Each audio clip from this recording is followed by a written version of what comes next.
long time. She's been a great supporter and friend of mine back when things weren't so easy in our political lives. We've always appreciated that, and it is a real honor to have her serving with us in our caucus in the Parliament, and she does a great job for everybody here. So give her a big hand.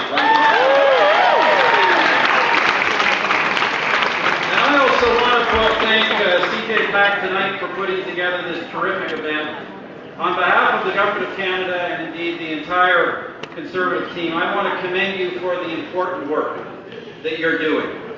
You are engaging all kinds of people, but particularly young professionals, in causes that are important. Il importe particulièrement de nous solidariser et de témoigner contre l'antisémitisme, particulièrement durant cette semaine, quand on nous rappelle que l'antisémitisme s'est infiltré dans nos universités.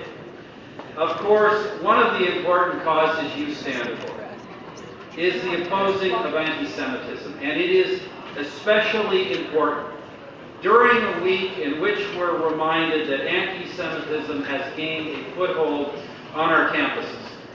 You know, at one time, friends, we could have expected threatening behavior towards Jewish students to be rejected in any form at institutions of higher learning. Unfortunately, it is now often the behavior of the anti-Israeli mob that is allowed to prevail.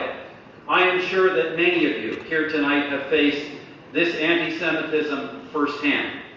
This is, of course, a threat to our basic values as Canadians, a threat to the tolerant and welcoming society that we have tried to create for all our citizens, including, of course, Canadian Jews. And friends, as serious as it is, sadly, it is not by any means limited to Canada. Comme je l'ai dit déjà, l'antisémitisme évolue et le nouvel antisémitisme menace la planète entière. Ses visées sont toujours aussi grossières, mais son argumentation est plus subtile et dans certains milieux, intellectuellement acceptable, aussi choquant que cela puisse paraître. As I've said before, anti-Semitism is evolving, and the new anti-Semitism is a global threat.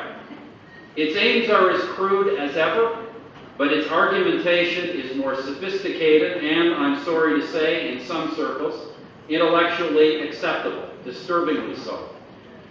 This new anti-Semitism harnesses disparate anti-Semitic, anti-Western, and anti-American ideologies, and it targets the Jewish people by targeting Israel, which it depicts as a source of injustice and conflict in the world, perversely, using the language of human rights to do so.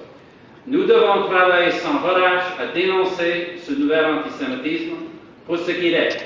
We must be relentless and uncompromising in exposing this new anti-Semitism for what it is.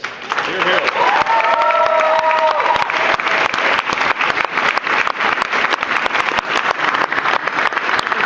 Now, friends, that doesn't mean that you have to agree or that our government agrees with all the positions of the government of Israel.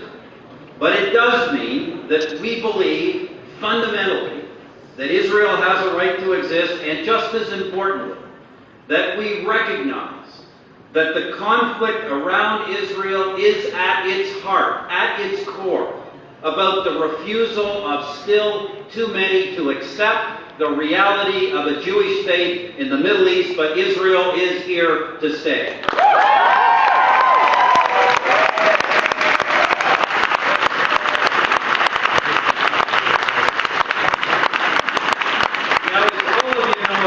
Our government has taken a stand when Israel, the only truly democratic country in that region, and the only country whose very existence, the only country in the world whose very existence is under attack.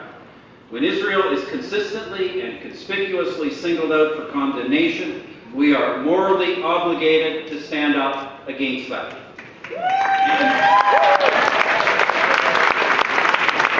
And as I've said before, as you know, we have stood against it, and we have the bruises to show for taking that stand. Friends, I think you know, I think everybody here knows, when you hear our opponents say Canada, they will say, has lost its influence, Canada, they claim, our foreign policy, they claim, has lost its balance, Canada, they complain, is no longer an honest broker.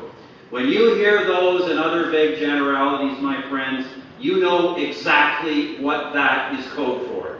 It is code for the view that Canada should go back to being ambivalent about our relationship with Israel and its fundamental right to exist and to defend itself. Our party will never do that. We will always stand by our friends.